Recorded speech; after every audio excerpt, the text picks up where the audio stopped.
On this week's Carrier Wrap, we speak with 556 Ventures on Sprint's latest results and what those results might mean for Sprint's future.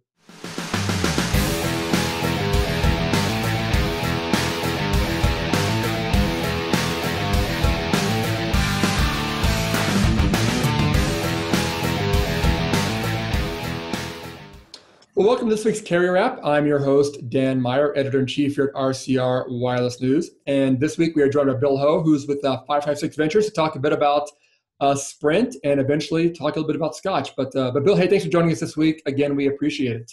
Hey, always happy to be here. Great. Well, hey, let's dig into the first topic here. We'll get to the second topic obviously later. But Sprint. So Sprint recently announced its Q4 results for the first 3 months of the year, which whatever that is. But anyway, so they got their results posted. It seemed like they had again, I always tend to use the word mixed because there are some ups and downs with it. Again, they showed some growth, I guess, in terms of the postpaid phone net additions, which was nice. It wasn't a lot, but they showed some. A lot of losses on the prepaid side. Financially, it looked somewhat flat for the most part, overall revenues. But again, another, not a great quarter, not a bad quarter, kind of them moving along. So I guess maybe just an overall view from you, I guess what you saw in terms of just kind of a quick dive into what they showed with the numbers. Well, for the numbers, it's all relative. If you take the long view of when Marcelo took over. Sure. Those, I think it was August of 14. Yeah. Yep. He came into play and he kind of set out kind of priorities and strategy. Priorities for him, and that was have that increase your value proposition. Yeah, value proposition, yep. Basically stabilizing revenue there, cost containment, build network, and I'll throw this in is just to have good leadership. Yeah. So the right leadership, basically. And it was kind of a warning shot to anybody who's taking over to the existing organization, right? So let's talk about... Yeah, let's think of those topics. And obviously, whichever one you want to start with first. But yeah, let's kind of dig and see where we... Yeah, so from the leadership standpoint, we've seen a lot happen. Basically, all the old HESI guys are out, right? There are very few HESI guys left over. So the guys who were mainly HESI guys that had been around were, the first one was Jeff Haylock, was the CMO. He took over. He was, notoriously known for Framley, which Marcelo didn't really like. I don't know if the market really liked. So Jeff was gone. It was so cute though. Framley, get it? Framley. Hamster. They were trying to get cues from SoftBank. Yeah. Matt Carter, who was ex Boost, and he had been the Sprint business president. David Owens, he was a senior vice president for product. Joe Utenauer, who was a CFO for a couple of quarters, and then he left. Yes. Stephen Bai, the CTO. Yep. Now ceasefire. Yep. Yeah, and then Bob Johnson, the chief experience officer, who had been a long time, and he was doing really well. So those guys are out.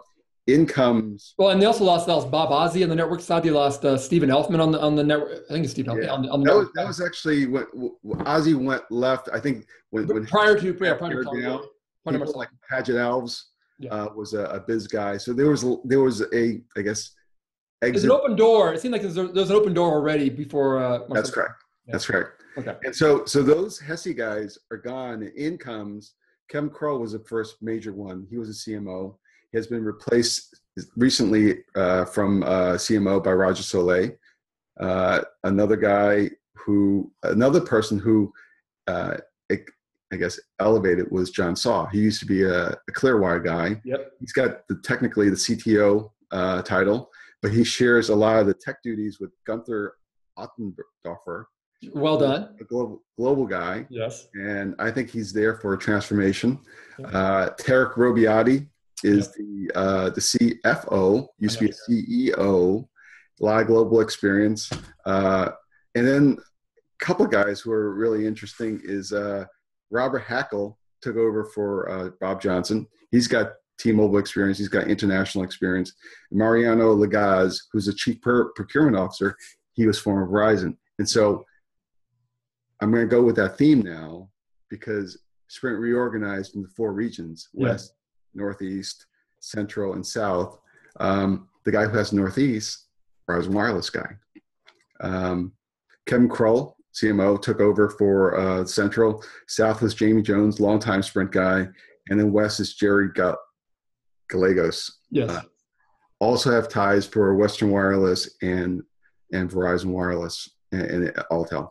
So within there, they had a lot of hires, and I saw a theme of a lot of Verizon Wireless guys in there. So from a structure standpoint, I personally think that they're still going to name more names for within the regions, and then just what the heck, they start naming director level guys. Yeah. Wow. I don't understand that, but I mean, that shows that he's changing his organization.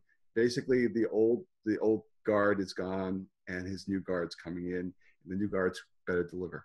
Yeah, I mean, do you feel in general that the personnel changes, are they more cosmetic, do you think, or do you think these are really going to be huge changes? Because I mean, it seems like when you get to a certain level, they're all pretty smart guys. I mean, they kind of know what they're all doing. I mean, it's hard to believe that all the issues that were going on with Sprint's network were Stephen Bai's fault or were Bob out. I mean, do you think that is this a big enough?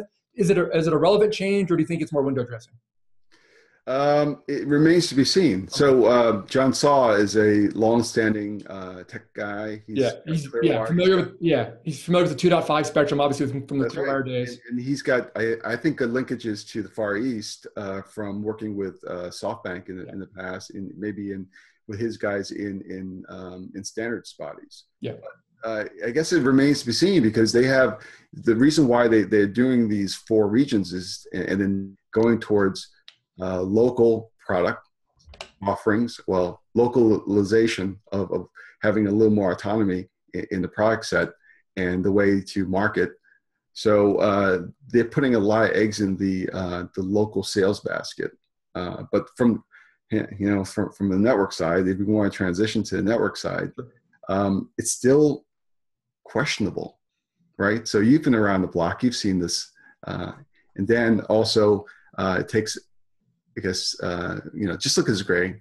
He's been around the block. I've been around a little bit, yes. Obviously on the Sprint network side, it's been an ongoing, what do you think? I mean, they've always had execution issues, even when they were starting to do network vision.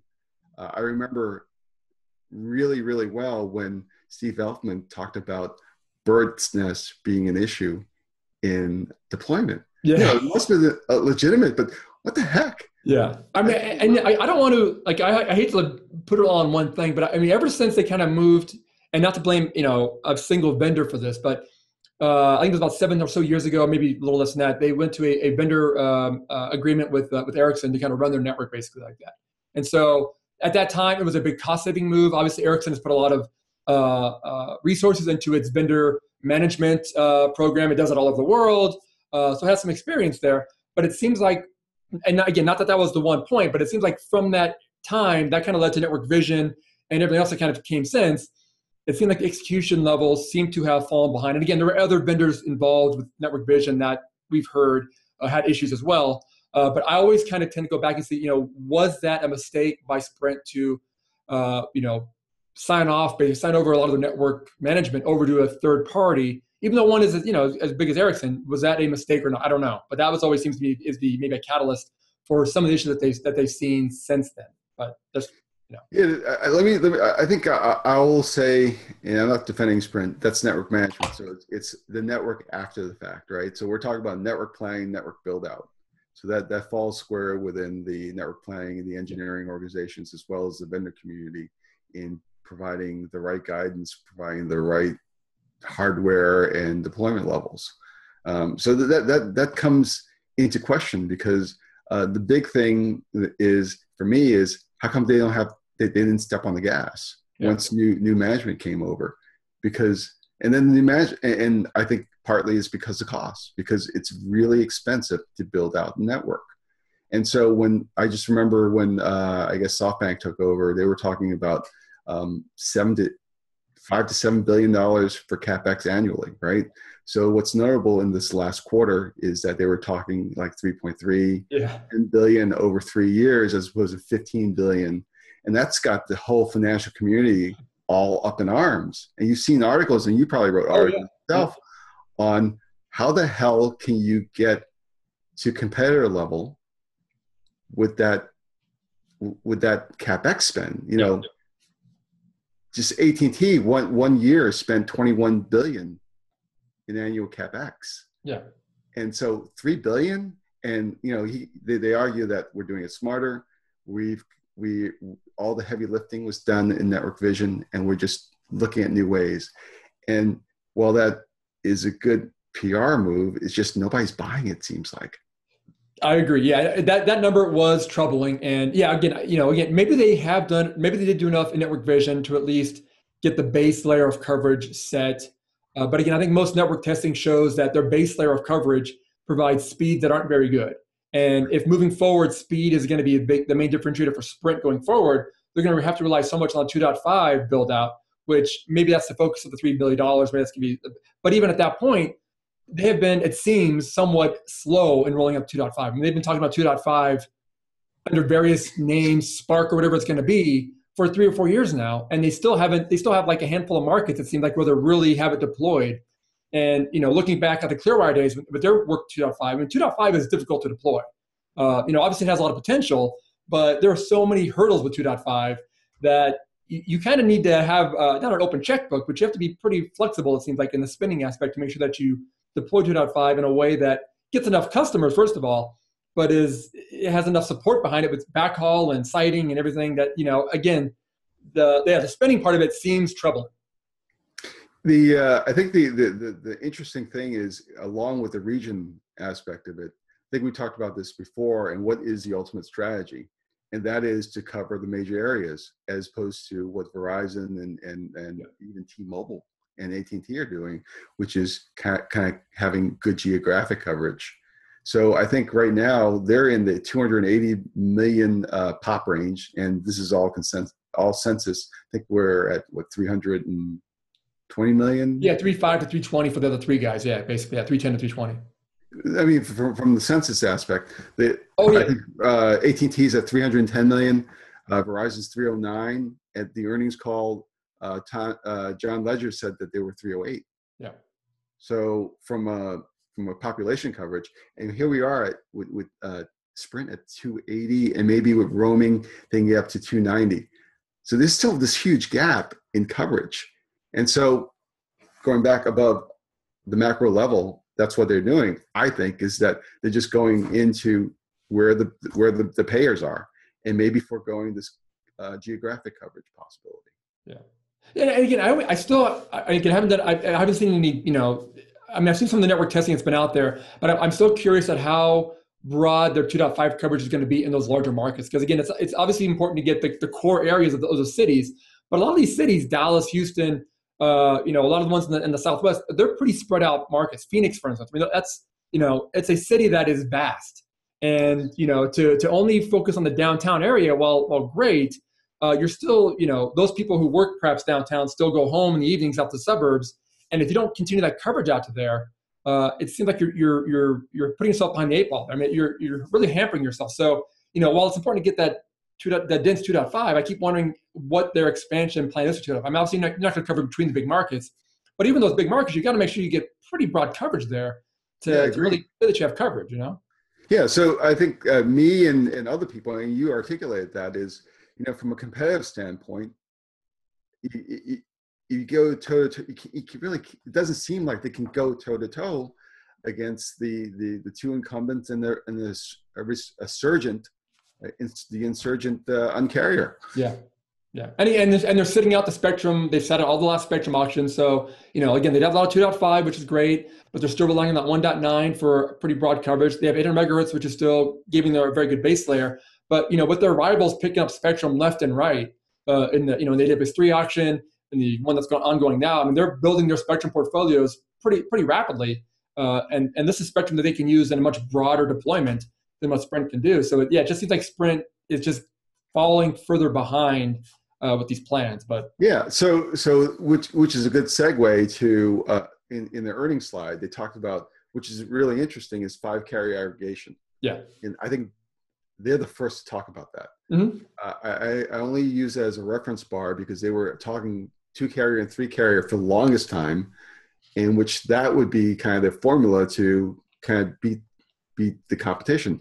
But during the T-Mobile earnings call, they're going to do 3-carrier aggregation, right?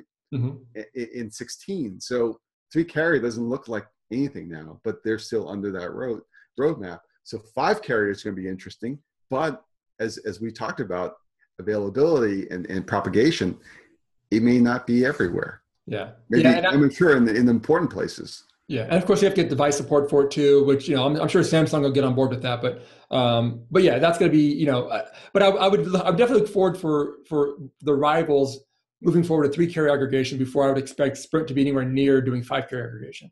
We have yet to see Sprint with doing 3-carrier or even making hay of it. Yeah. And like you said, it really depends on the portfolio rotation. Yeah. So people really can't enjoy it until they get the new devices. Yeah. Which is also another gripe that I'll have about the financial community worried about handset upgrades. Yeah, if you have low handset upgrades, people aren't going to enjoy the greatest speed across all carriers. So this whole chicken and egg thing that started off with no contract. So I'll put the line in the sand. Bring back 2-year contracts and subsidized phones. Well, and Sprint did do that recently. Sprint did bring back the 2-year contracts, and Verizon hasn't. AT&T still has as an option, I think. No, nobody does. So there you go. No. So to Sprint's credit, they do have that 2-year contract option. Yeah, but what they showed in the results was they're definitely most focused on the leasing. That seemed like to be the biggest part. Which with an 18-month lease, I guess that kind of then pushes the movement to at least to 18-month cycle. Theoretically, customers would get a new device every 18 months. Could help push that, I guess, turnover in the device market. Right. But so I think that's what I want to talk about with network. So network, I say it's a mixed bag. They're progressing. It's not the level that I think, and maybe other financial guys and other journalists and tech forward people think that they should be doing in order to stay competitive against the other guys. So that was network. We talked about the executive team. Then we go into cost containment. So Sprint, it's all about cost containment, right? You look and you see a lot of that discussion on earnings calls from previous to now and ongoing is talking about their costs, because they drew the line in the sand and saying, we're going to knock off $2.5 billion. So 2.5 is a huge number, right? Of which maybe, that capex, I don't know if OpEx or capex, but, certainly part of it were layoffs. Yeah. Layoffs in executive ranks. The employee base is pretty thin. They're trying to do some marginal uptake by, the big thing about hiring veterans and opening up more distribution. The two big things I think that they did were network lease co and handset lease co. And that's basically offsetting the cost of those things to subsidiaries or other organizations. And so that has helped.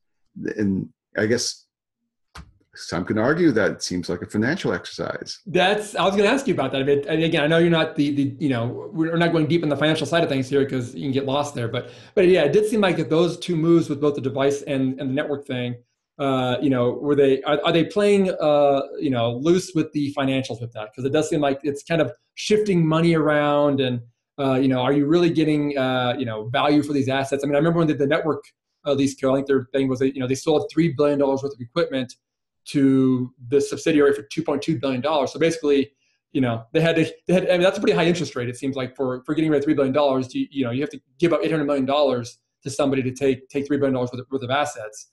And it just seems like, again, it's the shifting around of money that they're obviously kind of being forced to do because of their current position.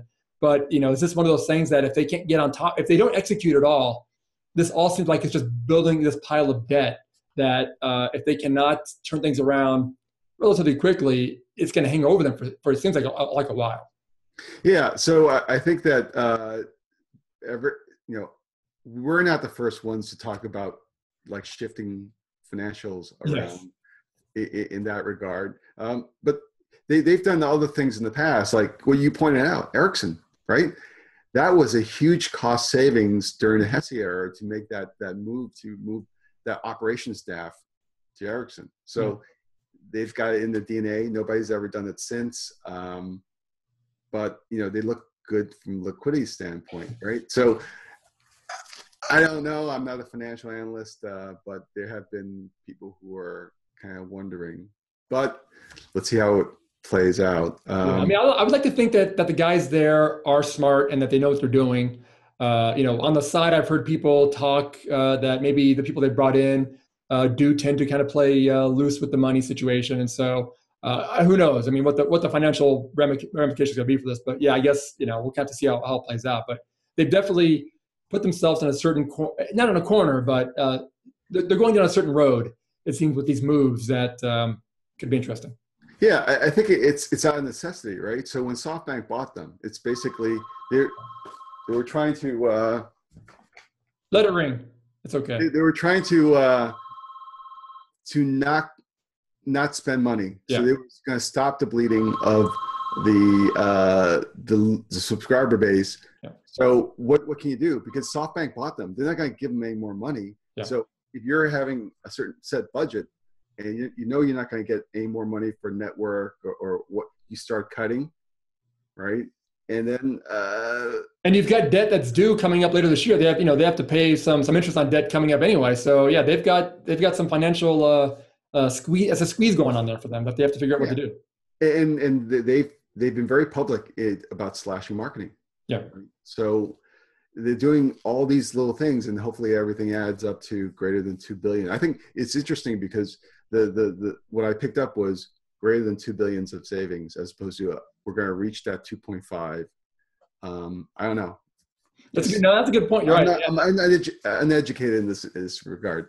No, that's a good point. You're right. If they were to hit that 2.5, they'd probably say 2.5. But yeah, they were saying greater than 2 billion. So you're right. Maybe it's not going to quite reach their previous forecast there, I guess. So that's gonna be interesting how that plays. Yeah, the cost situation is big, and maybe we want to touch maybe on the value proposition as well, because that does seem to be a main issue for them as well going forward. Is how they position in the marketplace right now.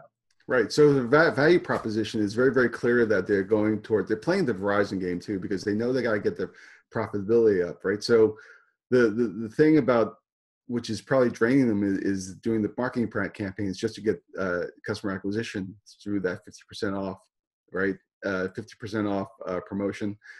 They've corrected their pricing plan to actually mirror Verizon's nomenclature: small, medium, large, extra large. Yep. And Verizon is basically the target in the industry because that's where most of the postpaid people are. So they're competing against T-Mobile for the same customers, because T-Mobile is going after AT&T and Verizon because that's where the low-hanging fruit of postpaid customers are. Yeah. So they're trying to do that, and it remains to be seen if they are successful. Yes. Because this quarter has shown that they have kind of decreased from last quarter, which was pretty good. Yeah. They blamed a lot of postpaid losses on tablets. Yeah.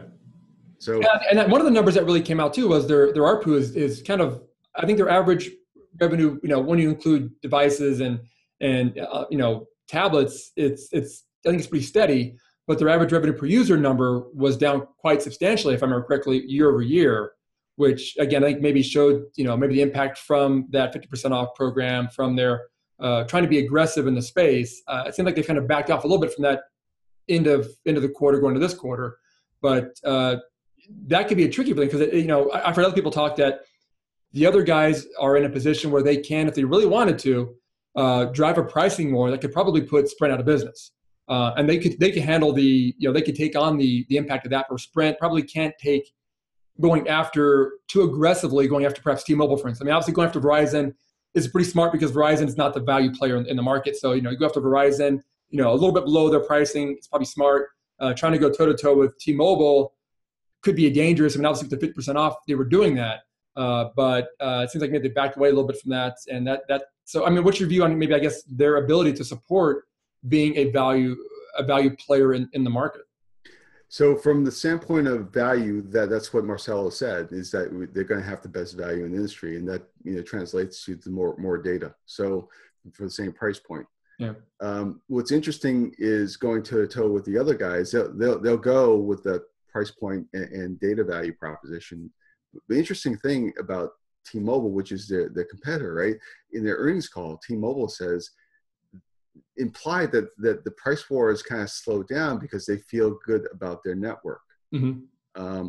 And two things about price war that within Unlimited is that Sprint raised the price on Unlimited so that they can get profitability up on that. T-Mobile increased their price on Unlimited to get the profitability up. And I think, Roger Entner, our colleague, has said in the past that T-Mobile is playing the Verizon game. So they've shocked the market.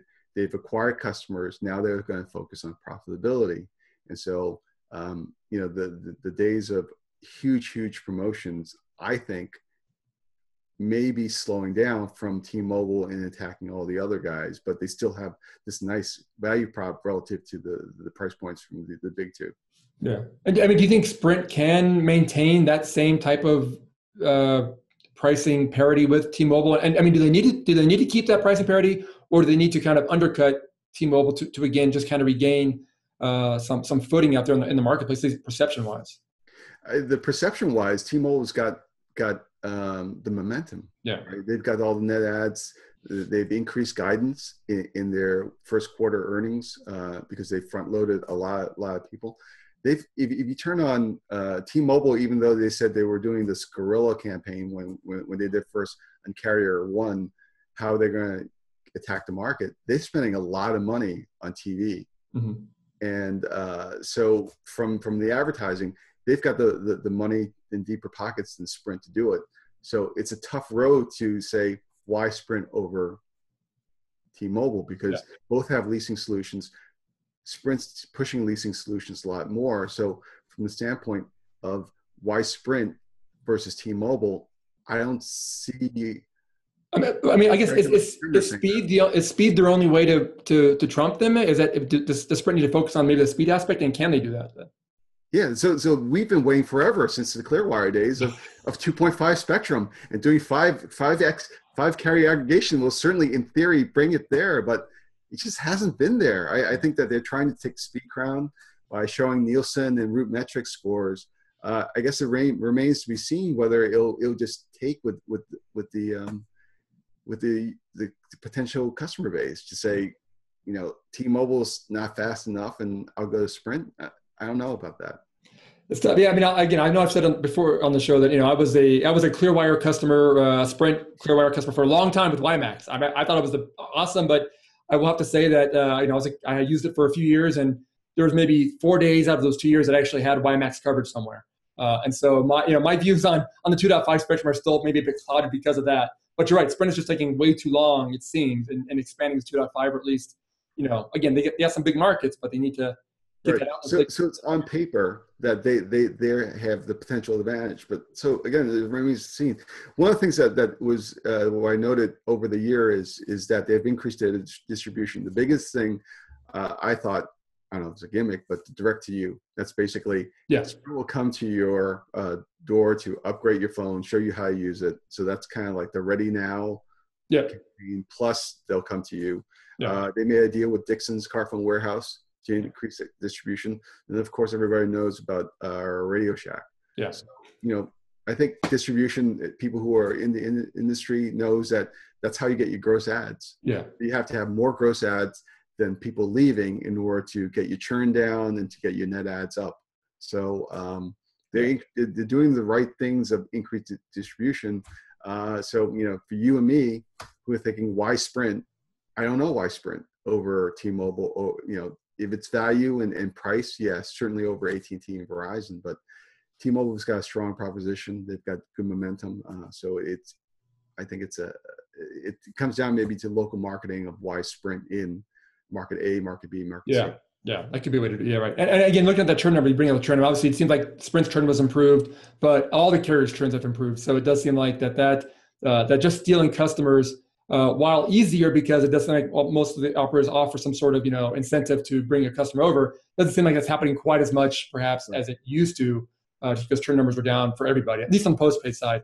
And maybe before we leave the Sprint topic, obviously on the prepaid side, Sprint continues to struggle on prepaid. they were saying that Boost has become, that's their profitable prepaid side, but it's still not growing much. Virgin Mobile, the talk is they're going to rebrand it again at some point here. Metro has taken off. Cricket's doing really well. Sprint used to be the prepaid king for a while there. They've definitely seemed like they've kind of lost traction there. What's your view on maybe what they need to do on the prepaid side? Yeah. So the with the turn in leadership, with the Hesse days, prepaid was like, remember the term, they were doubling down on prepaid. Yes. Big thing was insurance.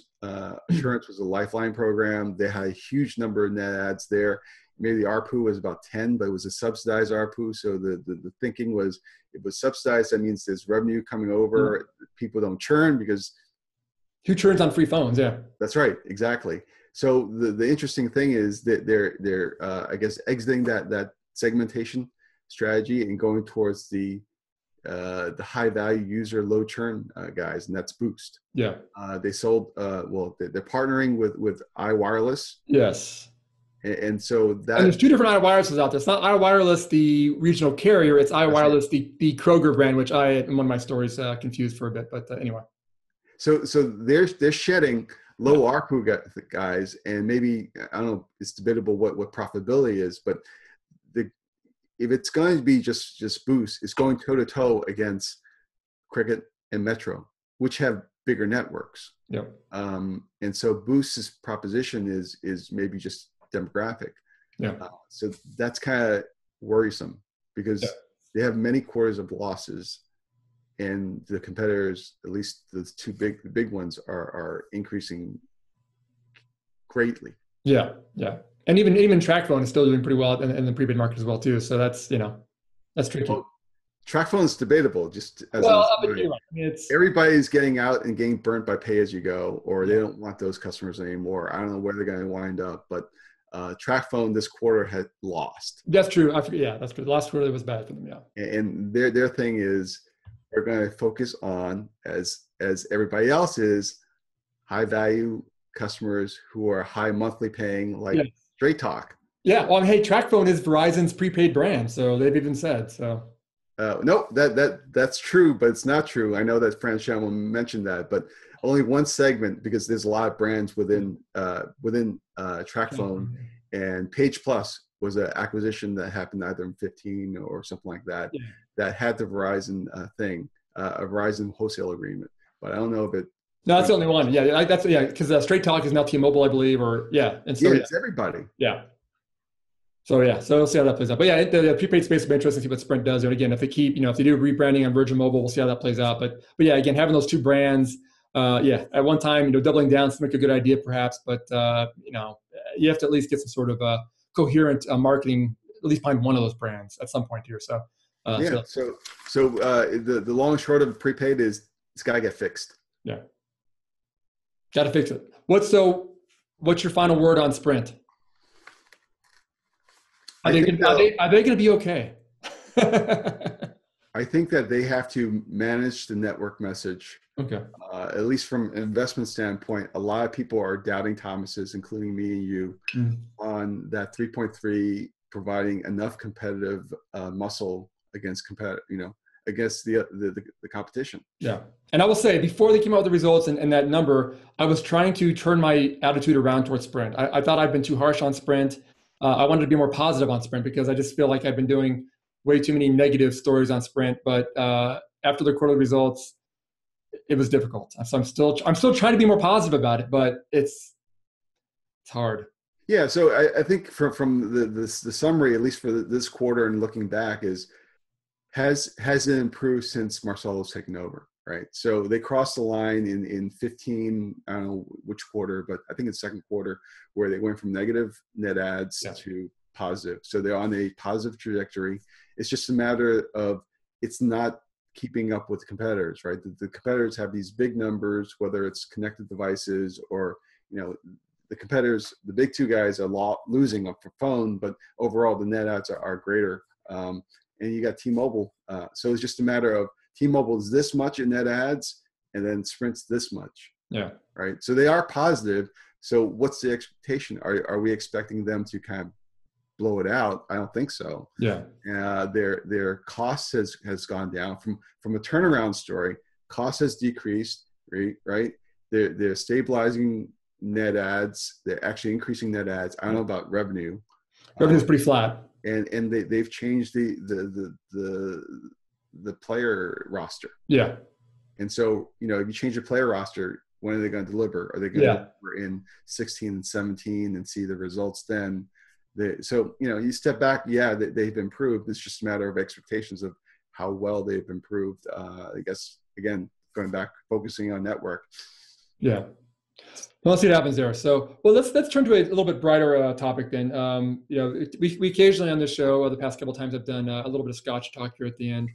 I think, obviously you're becoming more and more of a connoisseur of Scotch, and obviously you're much better than myself in pronouncing a lot of the names for the Scotch brand. So I'd like to have you on to kind of keep me straight on that. But this week, for myself, we like each bring on a certain Scotch to talk about. So for this week, for myself, if I may go first, I'm going to discuss a little bit of the what I call standard, really, the Glenlivet 12, which, as you can see there, is a Scotch single malt.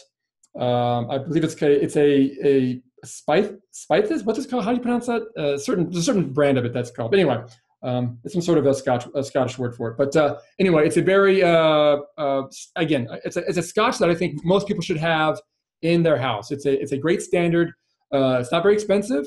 You can find it. Most liquor stores are going to have it. Even small liquor stores are going to have a Glenlivet 12.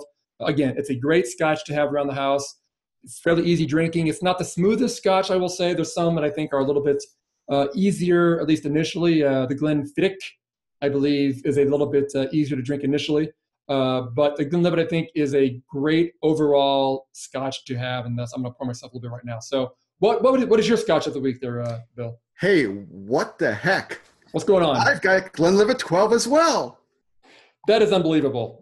So as Dan has said, Glenlivet 12 was brought up by Dan, and then also I'll give a hat tip to Mike McAvoy from AT&T, who I talked to about single malt Scotch too, and he put me on to Glenlivet 12 as well. And I have to say that this is kind of the training wheels, like Dan said. It's training wheels because it's affordable, it's widely distributed. So you can go anywhere from a $27 price point, which is, I found in California, excellent. If you get it for $27, that's great. Yep. Probably like $40. So I got mine for $33 at the Costco in Delaware. Yep. And $33 is pretty good. So it's not as good as $27, but if you're gonna buy cases, then $27. So what I know about it is that it is from the Glenlivet brand side. It's the classic range. They've got a prestige range, the Nadura range, and the travel series. So in previous carrier wraps, Mr. Meyer has drunk it the Nadura. Yep. And I think he likes it as well. I differ from Dan because I think you can have it neat. You don't really need a splash of water. It is one that, I would say, I would definitely never need to put anything in it. But I know whenever I've poured it for others who have come over, occasionally, if they are new to Scotch, it would not be a bad idea to perhaps drop a little drop of water in it for someone, maybe an ice cube. Again, I don't think you need to, but there is a bit of a bite on the initial taste of it that could perhaps put people off a touch. So that's why I'm always like, maybe not. I don't think it needs it, but maybe. Yeah, so it really comes down to personal preference, right? So what I know about, and maybe we'll go into geekiness, it's from Speyside. That's what I was trying to get. Exactly. Thank you. That is an interesting region within the Highlands region. So it's the northeast area of the mid Highlands. Mm-hmm. Not that it means anything, but there's a lot of distilleries around Speyside. So maybe that's why they've got their own name versus they're from the Highlands. What I noticed about it is it's very smooth. That's why I think it's training wheels. It should be in everybody's Scotch cabinet. Yep. It's got a bite on when you first have it, but the finish is nice and smooth. Yep. That's what I mean by smooth. It doesn't kind of like choke you. And from a smell, let's see. Dan, what do you smell? Man, there's definitely I think it's a fruitiness to it. It's hard for me to tell. I'm not great with my nose on these things, but I think there's a fruitiness to it and a bit of like almost a toffee smell to it as well. I get out of it. That's just what I get. But to me, it's a pleasant. I don't. It's a very pleasant smell to me. I mean, it's something I could definitely I could be doing this all day if I needed to, but it's got a nice aroma, I think, to it. Right. I agree. Yeah. So It's not too smoky. It's not too, like you said, it doesn't make you, if you drink it, it doesn't make you cough. It's got a good overall finish to it. I agree with that. I think it's got a good overall finish to it. I smell honey. Ooh. I smell honey. I smell a little bit of pineapple. And then it's interesting. You say toffee. I think it's kind of vanilla-ish. That could be it. Yeah. I mean, our noses aren't. Yeah. Mine is horrible. I'm not going to lie. I got a horrible nose, but you might be right. It's not with that white powder substance that you did in your youth. Hey, let's not talk about the 80s. Yeah. So yeah, you never know. But yeah, it's got a very nice aroma. Definitely sit there and just try to pick out what's coming out of it. But it's got some great, again, a great finish to it. It's got the color is not it's got a little bit of color to it. I know there's a lot of people who don't like added colors to it. I'm not sure what they put in here, but it's not the clearest Scotch, but it's not a bad overall color, I'd say either. Yeah. So I think all these point to that. A recommendation, at least for me, that it should be in your wine cabinet or liquor cabinet. Yeah. If you're a well-aged drinker, definitely should have one around, just because it's great to have with guests. If you're new to it, it's a great starter, like you're saying. It's a great way to get into it because, again, it's not very expensive. It's not going to turn you off to Scotch, I don't think. I mean, if you enjoy this, it's a great stepping stone. It's a great gateway drug to other Scotches. So. It's a good way to at least get involved in it. But yeah, again, the pricing on it, I know out here, I think it's around $30 for us as well. I might have seen it for maybe 27 in some spots, but you see it from like 27 to about 35 mostly. But the pricing is not prohibitive. A bottle should last you hopefully more than one night, so it'll last you a while. Again, it's a great easy drinking Scotch. And again, like you said, one everyone should have. I would say. So my bottle is almost there. I've got a couple, but I go back to this from if I want to drink nice Scotch in the evening. This usually comes up. And it's not a pretentious one either, which I think is you start kind of bringing up the older Scotches, and people might so hey, you've got a 16, 15 year whatever. This one here is a very you can show up to a party with this, and you're not making some sort of statement like you're a Scotch snob. You're hey, it's a good Scotch. You can take to somebody's house. It's not going to turn anybody off. It's just it's a great one to have around. And obviously you've drinking have a little bit more of yours than I've had of mine, but I'll work my way down there eventually. But it's a good one to have around. To your point about Scotch now, because if you're going to buy the 18, 21-year-old stuff, you're not going to bring it in anybody's house. No, exactly. That's why it's good to have a couple of bottles of this around, because you get invited to a last minute party. It's good to have like something like this. You can have a bottle of wine too or something, but if you show up with a bottle of Scotch, it says something a little different than just having a bottle of wine. And again, you don't want to be taking over, again, $200 bottle of Scotch over there. So yeah, it's a great one to have. Again, you should have probably one is definitely, you need to have one, but 2 or 3 is not bad to have just in case you need to take it somewhere. So it's a good one to kind of take somewhere and not feel guilty about taking your best Scotch somewhere.